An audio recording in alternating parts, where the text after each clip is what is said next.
पंचमहाभूत, आपण जी पंचमहाभूत पाहतो म्हणजे वायू, आकाश, नंतर दिसणारा अग्नी, दिसणारं जल आणि दिसणारी पृथ्वी, ही जी पाच महाभूतं आपल्याला दिसतात, तर ही पाच महाभूतं ही मूळ पाच महाभूतं नव्हेत. जी मूळ पाच महाभूतं आहेत ती सूक्ष्म आहेत, ती आपल्याला दिसत नाहीत.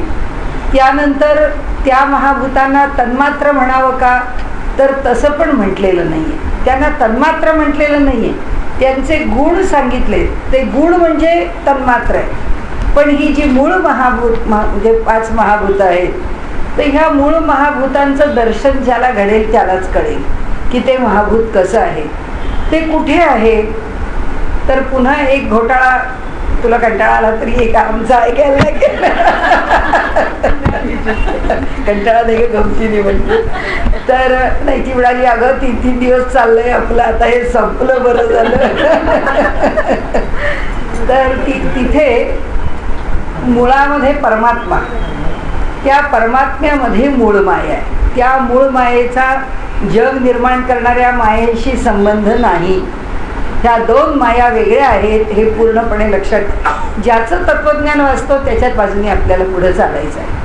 तर आता परमात्मा जो आहे त्या परमात्म्याच्या मध्येच, त्याच्या पोटात म्हणू आपण पाहिजे तर, परमात्म्याच्या मध्येच असणारी जी मूळ माया आहे, त्या मूळ मायेच्या मध्येच काय आहे, 3 गुण आणि 5 महाभूत. ती कशी आहे, ती अव्यक्त आहे. म्हणजे आता अगदी सोपं आपण बोलू.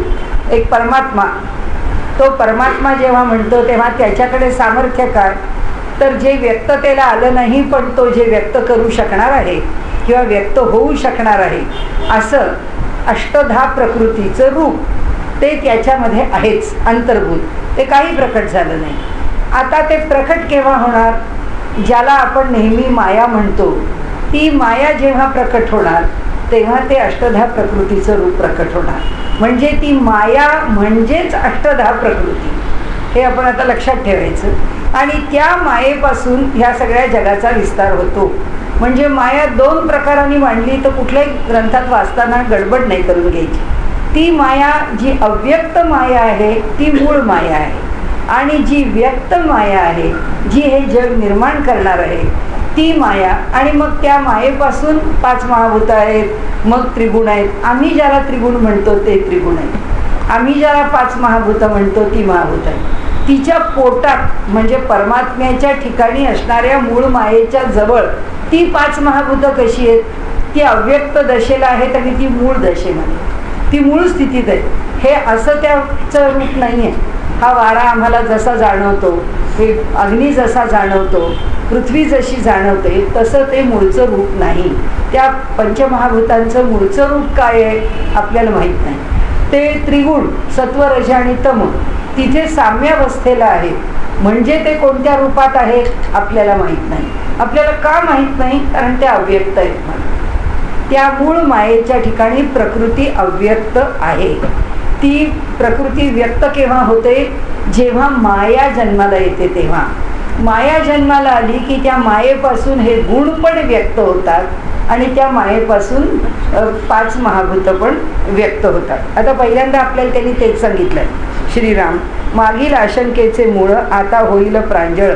त्यांनी सांगितलं, मागील श्रोत्यांनी प्रश्न विचारलेला आहे की श्रोता म्हणतो, अहो तुम्ही मूळ मायाच्या ठिकाणी अव्यक्त आहे असं म्हणतात आणि त्या मूळ मायेजवळ 5 महाभूतं आहेत, हे आणखीन कुठे सांगितलं तुम्ही, म्हणजे ती 5 महाभूतं आली कुठे. असं ऐसे श्रोती आक्षेपिले, संशयास उभे केले. याचे उत्तर दिदले पुढील समासी. काय, मूळ माया गुणापरती तेथे भूते कैची होती. मूळ माया जो गुणांच्या अतीत आहे, त्या मूळ मायेला जर कशाचा स्पर्श नाही, तर मग ही 5 महाभूतं तिथे निर्माण झाली कशी, असा प्रश्न श्रोत्यांनी विचारला. ऐसी आशंका हे श्रोती घेतली मागा. मागे त्यांनी हे आमच्यावरती एक आशंका घेतली, म्हणजे त्यांच्या मनातला संशय त्यांनी आमच्याकडे व्यक्त केला. त्याचं आता आम्ही उत्तर देतोय असं समर्थ म्हणतायत की मागील आशंकेचे मूळ आता होईल प्रांजळ, प्रकट होईल, ती आशंका दूर होईल. वृत्ती करावी निवळ निमिष्य एक. आता वृत्ती निवळ, शांत, स्थिर, साम्यावस्थेला आमच्या वृत्तीला आम्ही आणावं. ब्रह्मा मूळ माया झाली. आता ब्रह्माच्या ठिकाणी काय झालंय, मूळ माया निर्माण झालेली आहे. म्हणजे परब्रह्माच्या आतमध्ये सगळं निर्माण करण्याचं सामर्थ्य आहेच. तो निर्गुण आहे, तो निराकार आहे, वगैरे वगैरे सगळं आहे. तरी मूळ परमात्म्याच्या ठिकाणी हे पुढे सगळं जे काही निर्माण होऊ शकतं ते निर्माण होण्याचं सामर्थ्य त्याच्या ठिकाणी मुळात आहेच आहे. आणि म्हणून त्यांनी सांगितलं की त्या ब्रह्माच्या ठिकाणी ती मूळ माया किंवा त्या अव्यक्त रूपामध्ये सगळं आहेच. आणि पुढे कसं तिच्या पोटा माया आली. कुणाच्या पोटा, त्या मूळ मायेच्या पोटा माया आली. म्हणजे त्या मूळ मायेच्या ठिकाणी माया जन्माला आली. म्हणजे जग निर्माण करण्याकरता जी माया निर्माण होते ती माया त्या मूळ मायेपासून निर्माण होते. आता त्या मूळ मायेला काय म्हटलं आम्ही, अव्यक्त म्हटलं. ती मूळ माया माया आहे, पण त्या मूळ मायेच्या ठिकाणी सगळं अव्यक्त आहे. आणि त्या मूळ मायेच्या पोटी निर्माण झालेली जी माया आहे ती कशी आहे, ती व्यक्त माया आहे ती. आणि म्हणून पोटा माया आली, मग ते गुणा प्रसवली. मग तिने काय केलं, त्रिगुणांची उत्पत्ती केली. म्हणजे म्हणून गुणक्षोभिणी, म्हणून त्या मायेला गुणांचा क्षोभ करणारी, गुणांना प्रकट करणारी असं म्हटलं. पुढे तिचं वासावं कोण, सत्व रज तमो गुण. आता तिच्यापासून पुढे कोण झाले, गुणक्षोभिणी. त्याचं उत्तर दिलं की सत्व रज तम ह्या गुणांचा क्षोभ म्हणजे उत्पन्न केलं. तमो गुणापासून निर्माण झाली पंचमहाभूते. आता इथे भूते म्हटलंय, आपण महाभूत म्हणून. आता आपल्या पृथ्वी तलावरती जी 5 महाभूत आहेत, ही महाभूत तिच्या त्या मूळ सत्व रज आणि तमापासून नाही निर्माण झाली. तिच्या त्या मूळच्या तमोगुणापासून ही 5 महाभूत निर्माण झालेली आहेत असं त्यांनी इथे आपल्याला सांगितलंय. तमोगुणापासून निर्माण झाली पंचमहाभूते. ऐसी भूते उद्भवली, पुढे तत्वे विस्तारली. एवं तमोगुणापासून झाली पंचमहाभूते. अशा प्रकारे 5 महाभूत आम्हाला जी व्यक्त वाटतात, ती व्यक्त वाटणारी महाभूत ही तमोगुणापासून निर्माण झाली. त्या मूळचा जो सत्व रज आणि तम क्रम एक लक्षात ठेवायचा. परब्रह्माच्या पोटात मूळ माया, त्या मूळ मायेपासून जग उत्पन्न करणारी माया जन्माला आली. त्या मायेपासून 3 गुण जन्माला आले. त्या 3 गुणांच्या मधून तमोगुण बाजूला करून त्या तमोगुणापासून आम्हाला दिसणारी 5 महाभूत जन्माला आली. आता पुढे मूळ माया गुणापरती. आता ही जी मूळ माया आहे म्हणजे परमात्म्याच्या जी बरोबर आहे ती ह्या सगळ्या गुणांच्या पलीकडे, तिचा ह्याच्याशी काही संबंध नाही आहे त्या मूळ मायेचा. तेथे भूते कैची होती, मग तिच्या ठिकाणी पंचमहाभूत कशी आली, हा त्या श्रोत्यांचा प्रश्न आहे. ऐसी आशंका हे श्रोती घेतली मागे. आता ते म्हणतात आणिक एक एक भूती पंचभूते असती, तेही आता कैसी स्थिती प्रांजळ करू. आता तुम्हाला सांगतो म्हणाले, आता एवढंच नाही आहे, तुमच्या मनात आलेली शंका बारकीशी आहे की ही सगळी 5 महाभूत मूळ मायेच्या ठिकाणी कशी राहिली, कशी होती, हा तुमचा प्रश्न आहे. पण म्हणाले इथे तो प्रश्न नाही आहे. मी तर तुम्हाला असं सांगतो म्हणाले की त्या तमोगुणापासून 5 महाभूत जी निर्माण झाली ती नुसती सुटी स्वतंत्र नाही निर्माण झाली. त्या प्रत्येक महाभूतामध्ये उरलेली 4 महाभूत आहेतच. म्हणजे प्रत्येकामध्ये सगळी महाभूत कालवलेली आहेत. त्याच्याशिवाय ते महाभूत दृश्य होऊ शकत नाही. हा वारा आम्हाला जाणवतो, आम्ही अनुभवतो, याचं कारण तो पंचीकृत आहे.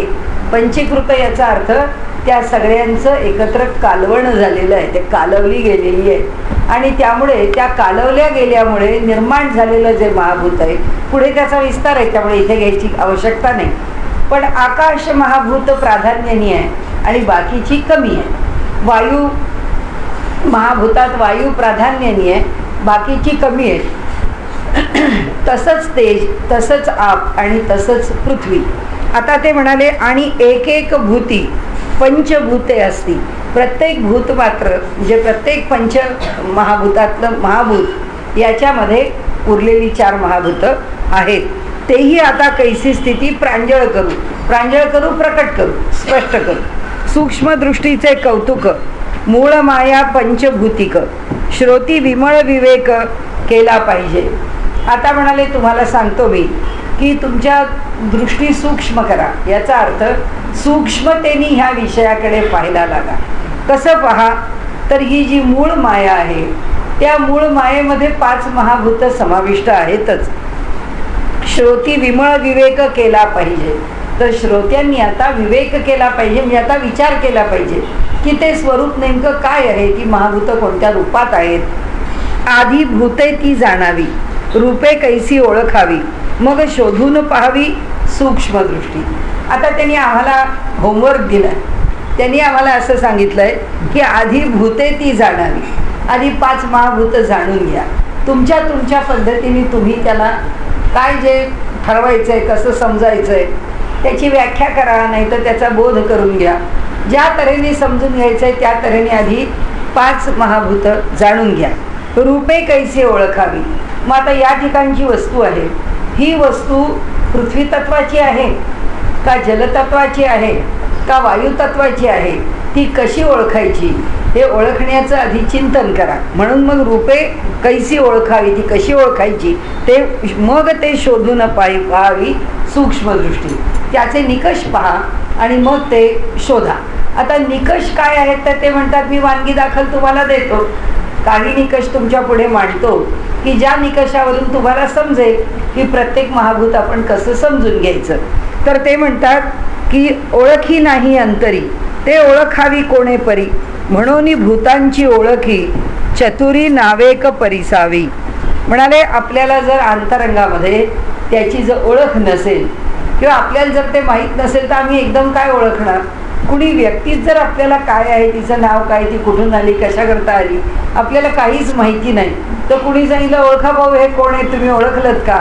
ही लोकांची खासियत असते की कुणी आलं तरी आपलं नाव गाव काही सांगायचं नाही. ओळखलं का मला, अरे ओळखलं का मला, म्हणजे आपला पत्ता काय म्हणजे XYZ अर्थ असा आहे की काय, की सगळ्या पृथ्वीने यांना ओळखलं पाहिजे.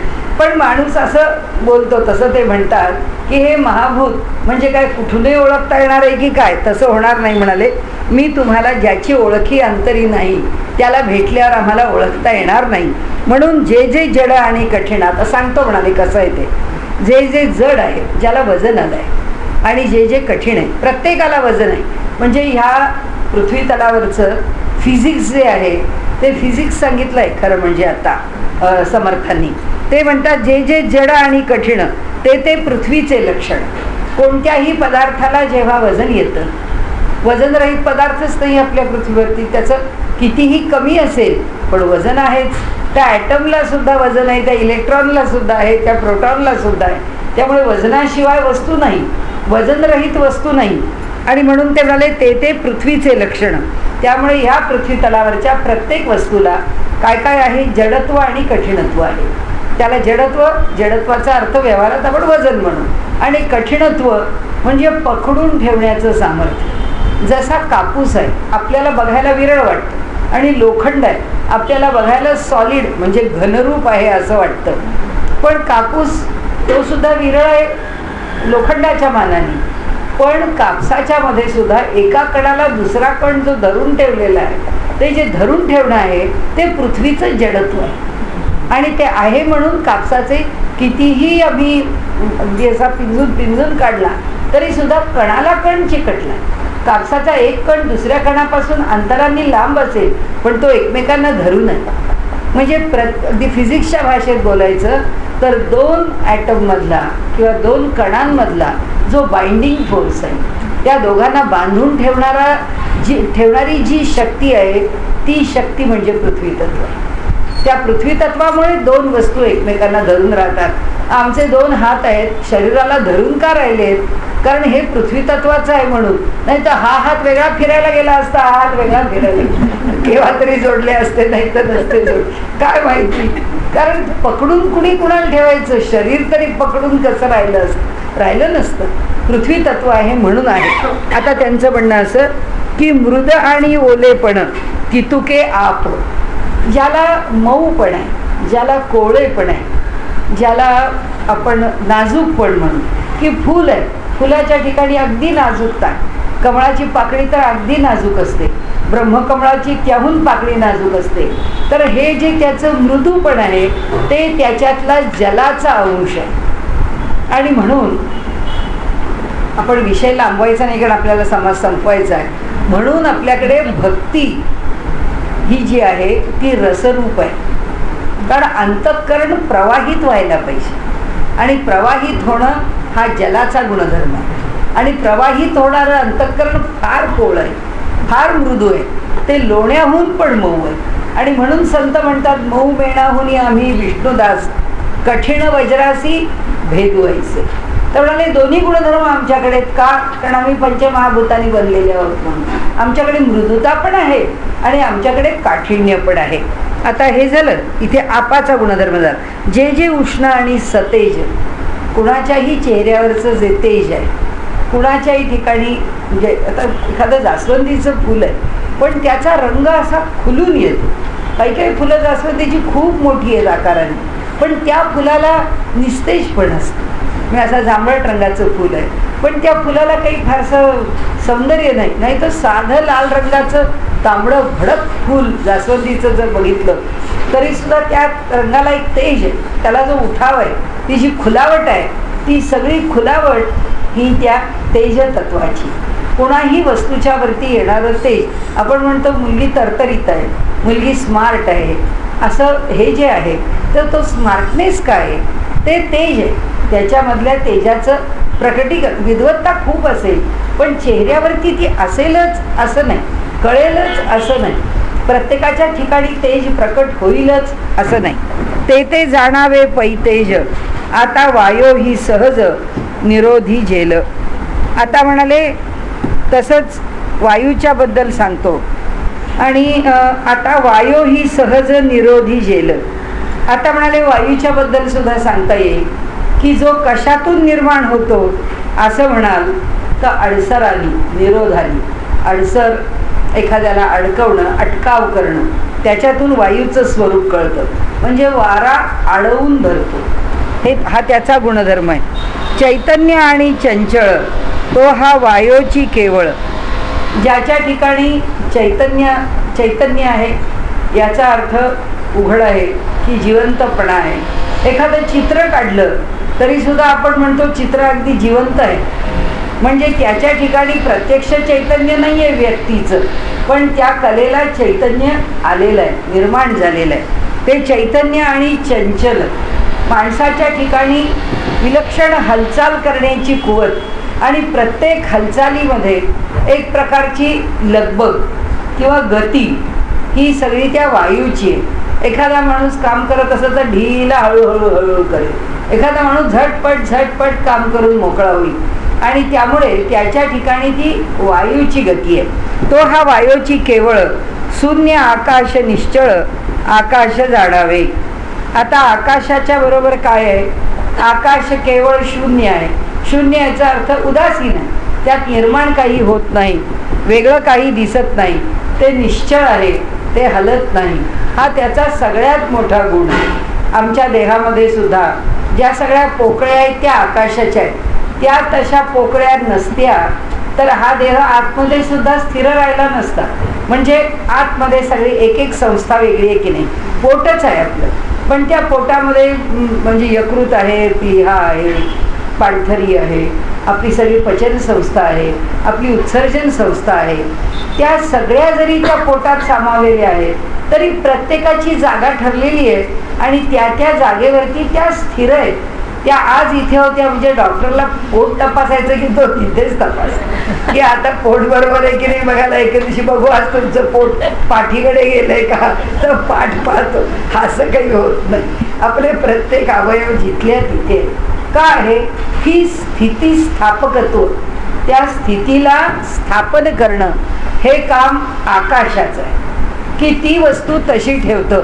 हे घर आहे, हे घर आपल्याला म्हणजे म्हणी बोलायला ठीक आहे की घर फिरलं की घराचे वासे फिरतात. आपण म्हणतो की घराचे वासे कधी फिरलेत, कधीच वासे फिरत नाही. आपण व्यवहारात बोलतो की माणसं फिरली की सगळं बदलतं, सगळं फिरतं. हे बोलायला ठीक आहे, पण हे आकाश तत्व जे आहे ते निश्चल ठेवणार आहे. तर निश्चलता हा आकाश तत्वाचा गुण आहे. ऐसी पंचमहाभूते ओळखी धरावी संकेते. आता या पंचमहाभूतांना कसं ओळखावं? संकेताने, म्हणजे सिम्बॉलिकली. म्हणजे त्याचे हे सगळे संकेत आहेत. काय? हे जडत्व हा संकेत आहे, मृदुता हा संकेत आहे, स्थैर्य हा संकेत आहे, चंचलता हा संकेत आहे, तेज हा संकेत आहे. लक्षात ठेवायचा. आणि मग कशाचं आधिक्य आहे ते आपल्याला समजू शकेल. म्हणून ते म्हणतात की ऐसी ओळखी जे त्रिगुणाहुनी पर त्याचा सूक्ष्म विचार या लागी अति तत्पर होऊन ऐका. म्हणून म्हणाले आता जे त्रिगुणाहून श्रेष्ठ आहे त्याचा सूक्ष्म विचार जर करायचा असेल तर या लागी अति तत्पर होऊन ऐका. म्हणजे कुणाचा विचार? तुम्हाला जर ते म्हणतात परब्रह्माचा विचार करायचा असेल तर आधी या त्रिगुणाच्या कक्षेत असणाऱ्या गोष्टींचा विचार करा, त्याला समजून घ्या, या त्रिगुणांना आणि त्याच्या गुणधर्मांना समजा. म्हणजे याच्या पलीकडे काय आहे ते समजेल. आपल्याला काय वाटतं की परमात्मा निर्गुण आहे. आपण म्हणतो परमात्मा निर्गुण आहे, पण अहो निर्गुण म्हणजे काय? समर्थ म्हणतात एक गुण म्हणजे काय ते समजा, म्हणजे मग निर्गुण म्हणजे काय ते तुम्हाला समजेल. म्हणून आपल्याला ते गुण समजवतायत. सूक्ष्म आकाशी कैसी पृथ्वी तेची आधी निरोपावी, येथे धारणा करावी श्रोतेजनी. आकाश म्हणजे अवकाश शून्य, शून्य म्हणजे ते अज्ञान, अज्ञान म्हणजे जडत्व जाणं, तेची पृथ्वी. हे जे त्रिगुणाहुनी परत याचा सूक्ष्म विचार या लागी अति तत्पर होऊन ऐका. म्हणून ते म्हणतात त्या त्रिगुणाच्या पलीकडे असणारा जो परमात्मा आहे त्या परमात्म्याला समजण्याकरता आपल्याला त्रिगुणांना समजून घ्यायला पाहिजे. सूक्ष्म आकाशी कैसी पृथ्वी म्हणाले त्या सूक्ष्म. आता मुद्द्याचे दुसऱ्या मुद्द्यावर आले.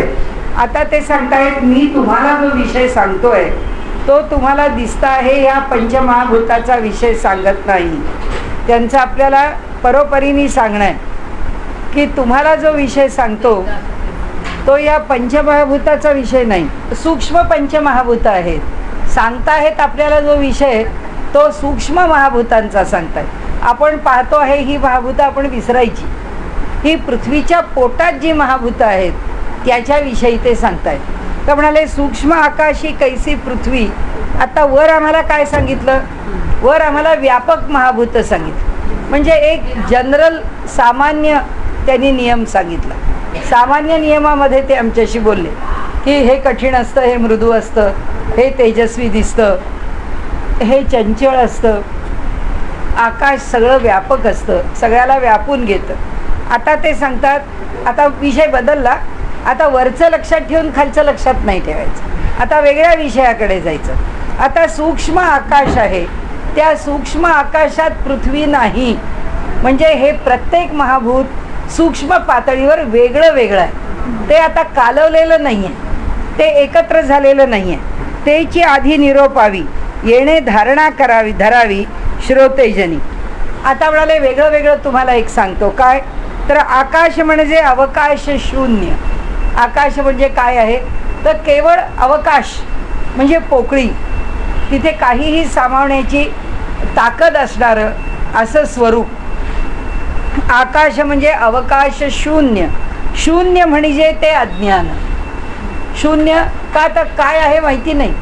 म्हणजे आकाश जे आहे ते परमात्म्यापेक्षा काही फार वेगळं आहे असं नाही. तरीसुद्धा मग आकाशाला परमात्मा का म्हणत नाही?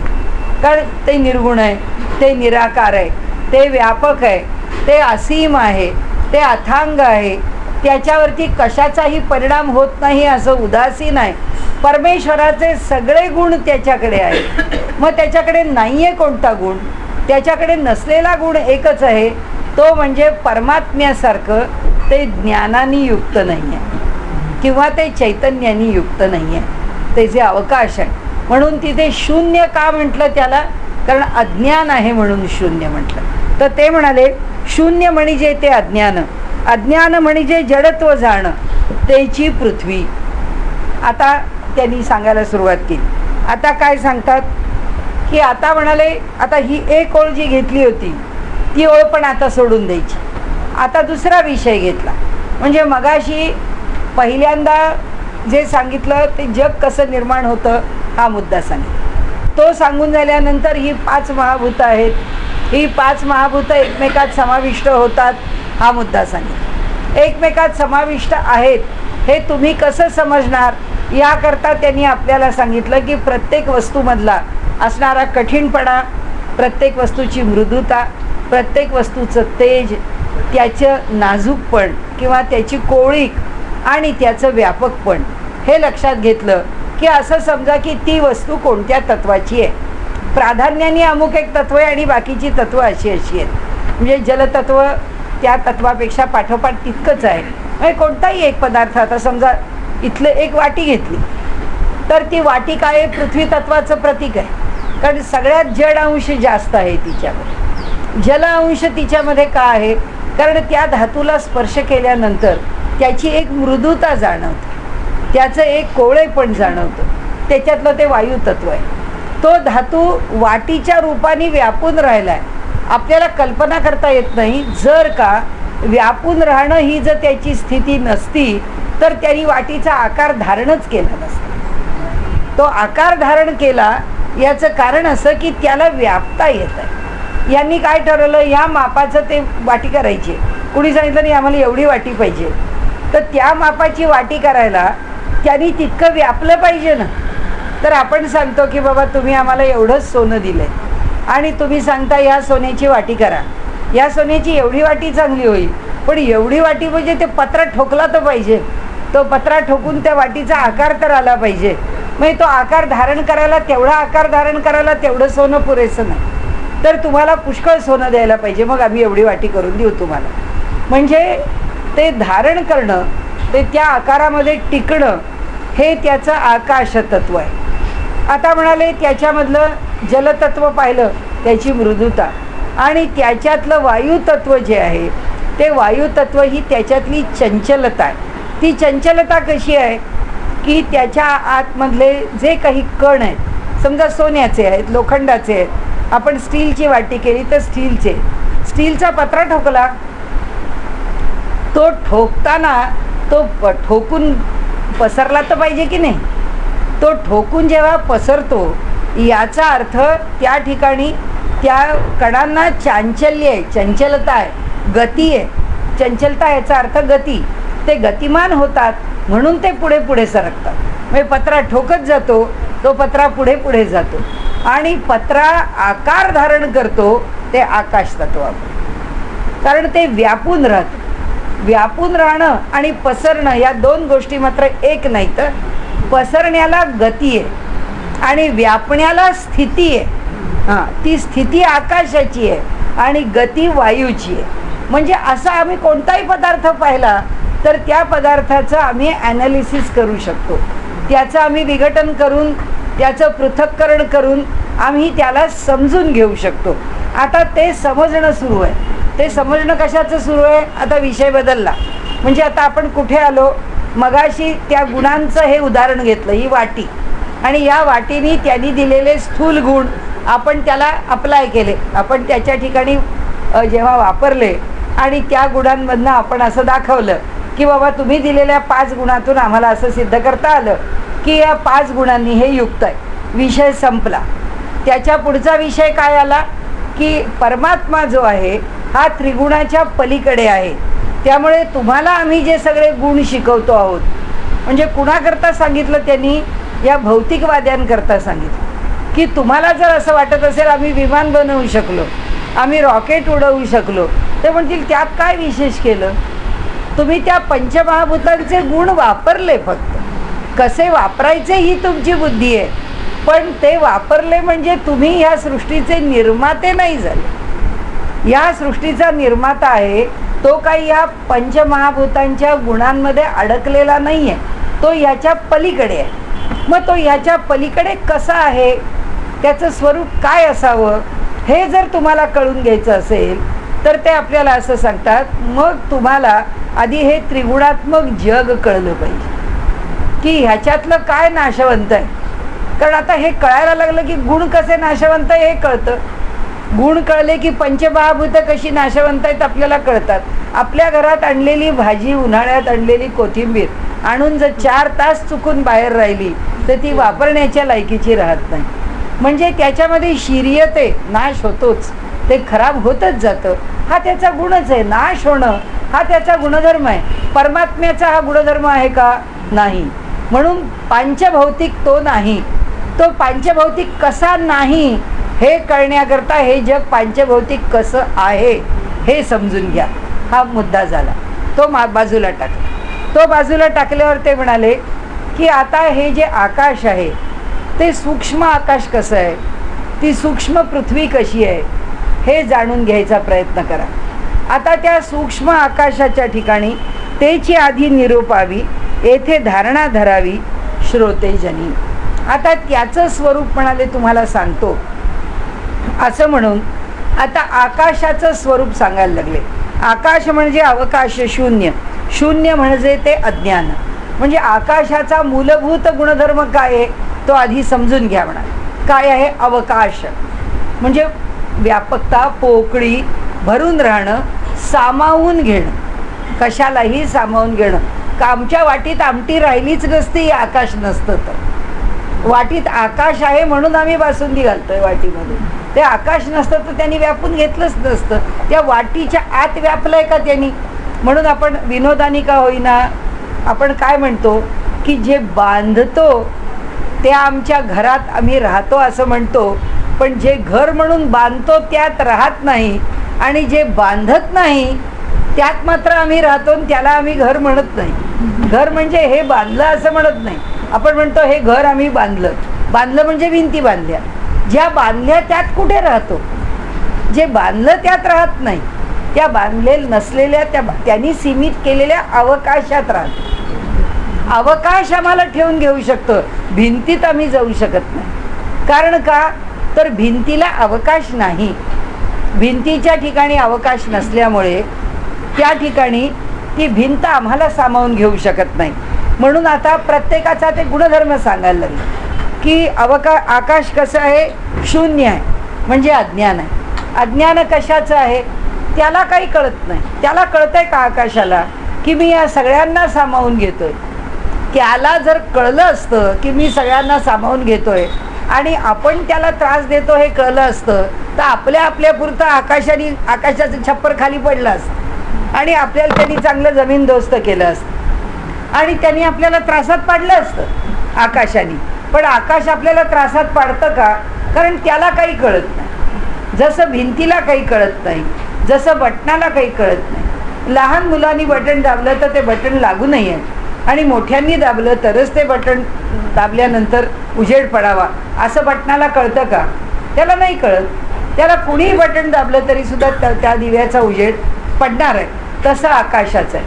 आकाशाकडे अवकाश आहे, तो सगळ्यांना अवकाश देणार आहे. तो शून्य आहे, तो अज्ञान आहे. त्याला व्यापण्याची एवढी ताकद आहे, परमात्म्यासारखीच ताकद आहे. परमात्म्याचीच ताकद आहे व्यापक. परमात्मा सर्वदूर भरून आहे, आकाश पण सर्वदूर भरून आहे. पण सर्वदूर भरून असलं तरी ते अज्ञानी आहे. आणि परमात्मा कसा आहे? सत्यम ज्ञानम अनंतम नित्यम. तो नित्य ज्ञानाने युक्त आहे. म्हणाले अज्ञान म्हणजे जडत्व जाणं, त्याची पृथ्वी. आता आकाशाचं विघटन सुरू झालं. आता म्हणाले आकाशामध्ये जे अज्ञान आहे ते अज्ञान आहे हे कसं सिद्ध केलं?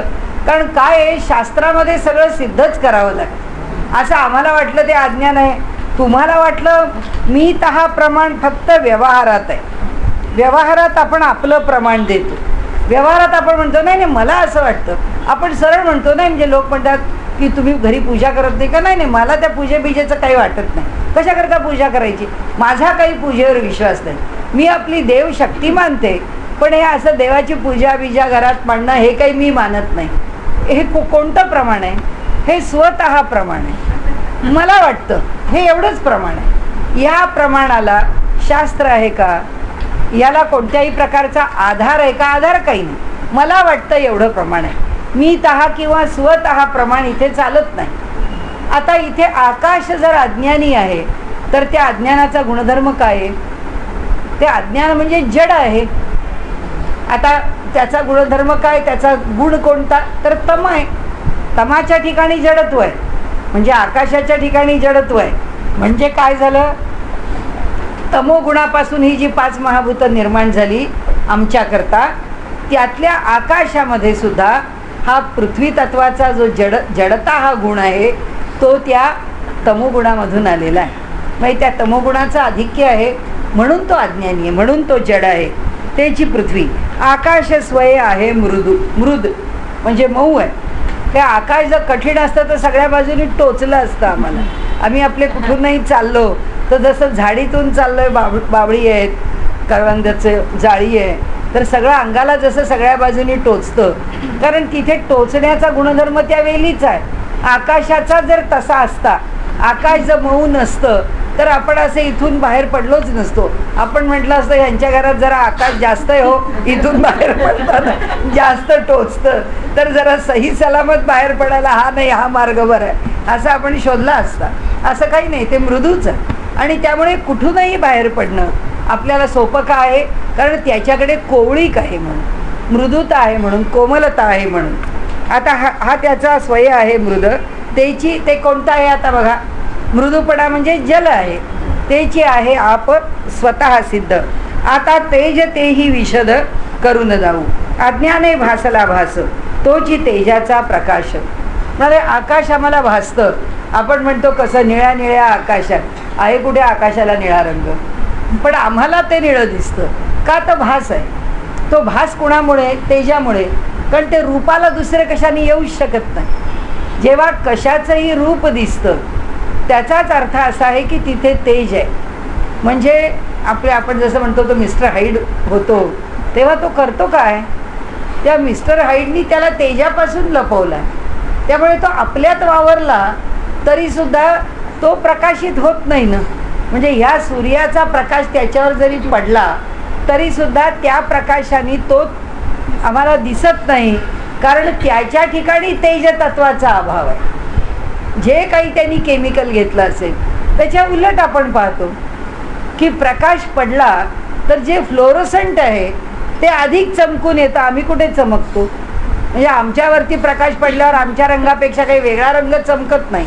त्या ठिकाणी दिलेला जो रंग आहे तो रंग जसा चमकून उठतो तसाच तो मिस्टर हाईड आहे, त्याच्या ठिकाणी सगळं लोपलं जातं. प्रकाश पडला तरी तो दिसत नाही, तो आमच्यातच वावरतो, आमच्यातच बसतो, पण या प्रकाशाच्या उजेडामध्ये तो प्रकट नाही होत.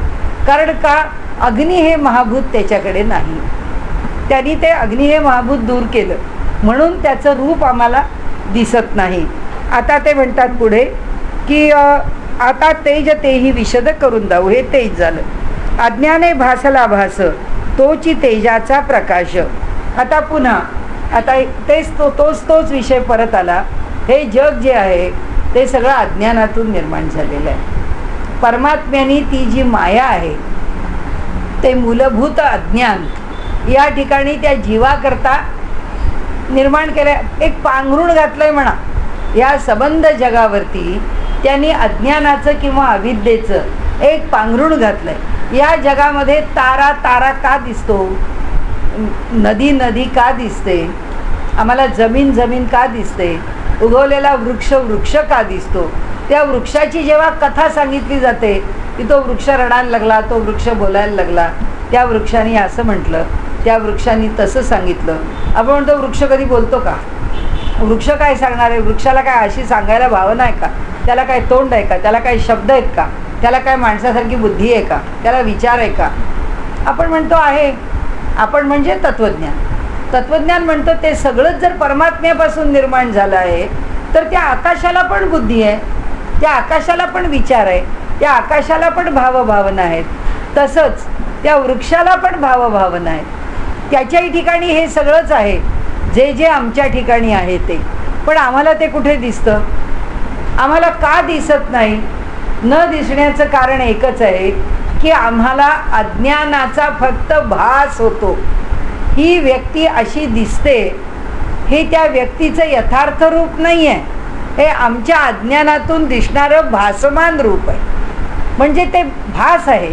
तो भास कशाचं प्रतीक आहे, अज्ञाने भासला भास तोची तेजाचा प्रकाश. म्हणजे आम्हाला सूर्य ज्या प्रकाशात जग दाखवतो त्या प्रकाशात आम्ही जगाला पाहतो, पण आमचा जगाचा पाहण्याचा दृष्टिकोन हा अज्ञानाचा आहे, हा ज्ञानाचा नाही. आम्हाला ज्ञानाने जग दिसत नाही. ज्याला ज्ञानाने जग दिसतं त्या ज्ञानेश्वरांना भिंत पण चालवता येते. त्या नामदेवांना कुत्र्याचं पोट दुखेल असं वाटतं, आम्हाला वाटत नाही. त्या नामदेवांना 3ऱ्या वर्षीसुद्धा हा विठोबा आपल्या वाटीतलं दूध पिईल असं वाटतं. आपण म्हणतो असं कसं शक्य आहे का? दगडाचा तो देव, लहान लहान मुलंसुद्धा सांगतील की तो दगडाचा देव आहे, तो दगड कधी दूध पितो का? असं ही जी भूमिका आहे ही भूमिकाच भिन्न आहे. का? कारण ते अज्ञानात वावरत नाहीत, आम्ही अज्ञानात वावरतो. आणि म्हणून त्यांनी सांगितलं आता वायो सावकाश साकल्प सांगो, वायू आकाश नाही भेद. आकाश आणि वायू याच्यामध्ये भेद नाही. आकाशा इतुका असे स्तब्ध, वायूसुद्धा आकाशासारखाच स्तब्ध आहे, सगळीकडे भरून राहिलेला आहे. तथापि आकाशी जो निरोध, पण आकाशामध्ये जो प्रतिकार किंवा अडसर ज्याने निर्माण होतो तोची वायू, त्यालाच वायू म्हणतात. कारण का? अडसर कशाचे निर्माण होतात? या खोलीमध्ये सुद्धा आमच्या वावरण्याचा अडसरच आहे. आम्ही या खोलीतल्या वायूला अडसर निर्माण करतो. म्हणून इथे असलेला जो स्तब्ध वायू आहे त्या स्तब्ध वायूचं तापमान वाढतं.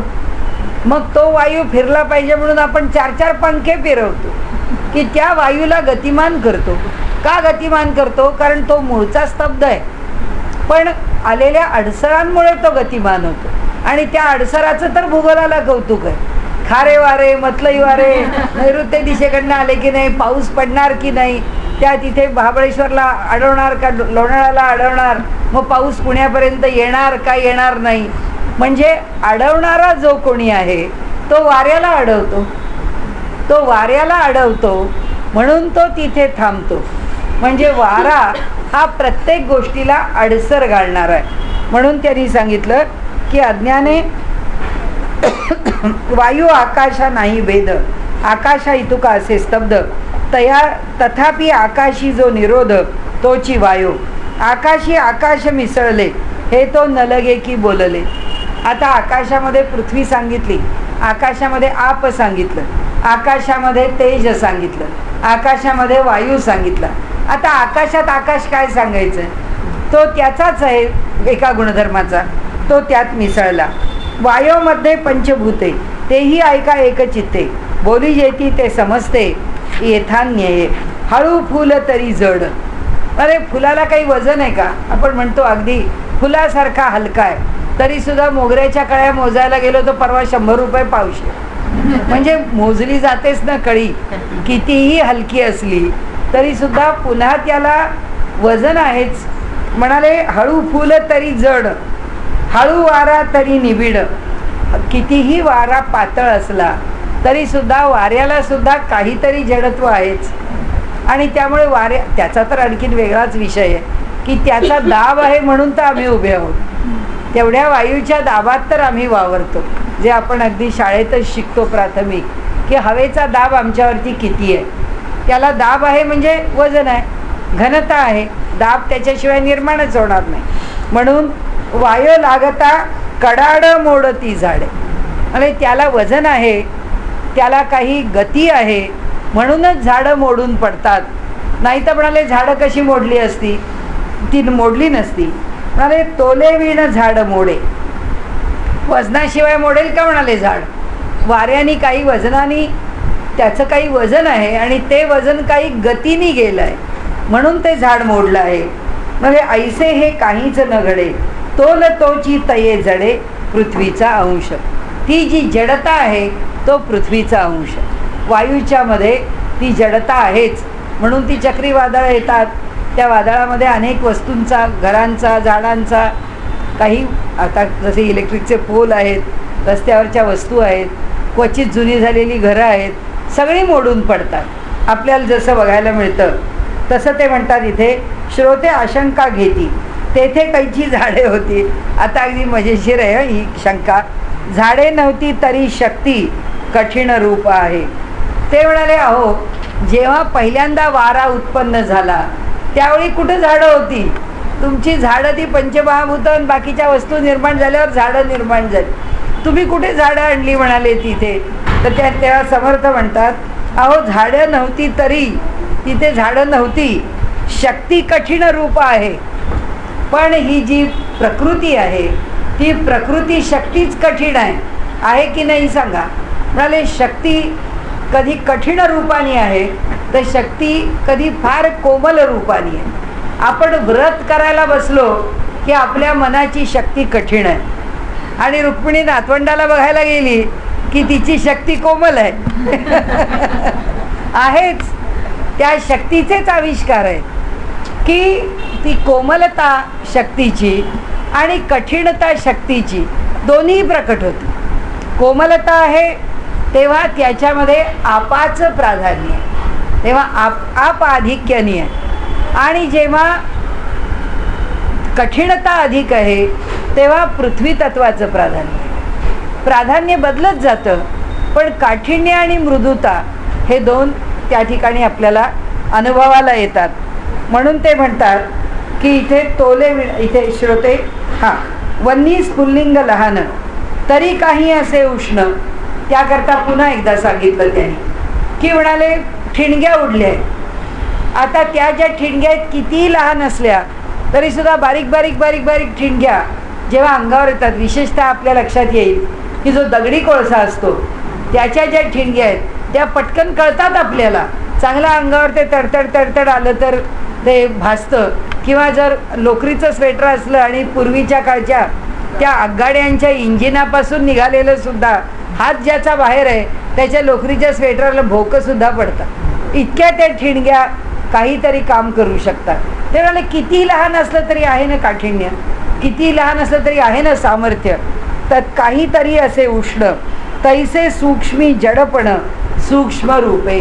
दृष्टांत देऊन सांगितलं की सूक्ष्माच्या ठिकाणी सुद्धा जे जडत्व येतं ते कशाने येतं, ते जडत्व सुद्धा त्या ठिकाणी असलेल्या पृथ्वी तत्वामुळे येतं. जसं उष्णतेच्या ठिकाणी ती ठिणगी जडत्वामुळे इतक्या लांब आमच्यापर्यंत येऊन पोचते. कारण वेग मिळाला, वायूची गती मिळाली.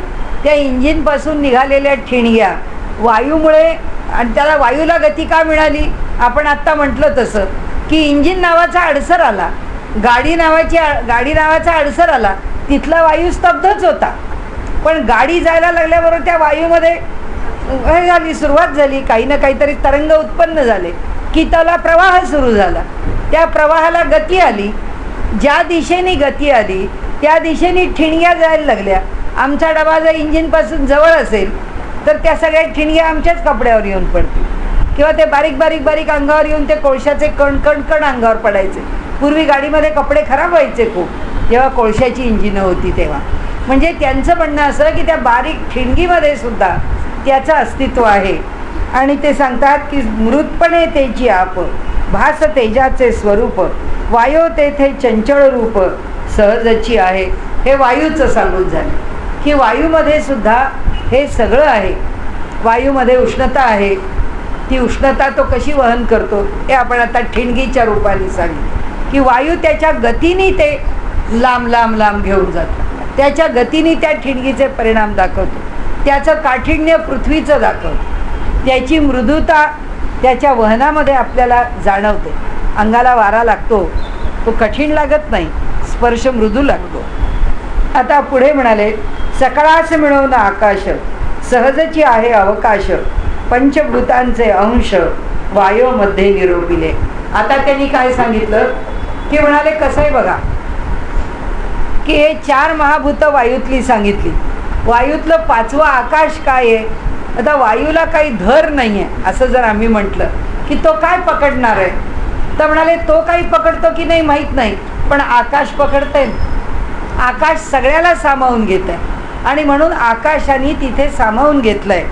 आणि म्हणून ते म्हणतात की आता तेजाचे लक्षण भासले पण ते कठीण तेजी ऐसी ओळखणं पृथ्वीची. म्हणाले आता तेजाचं लक्षण सांगतो.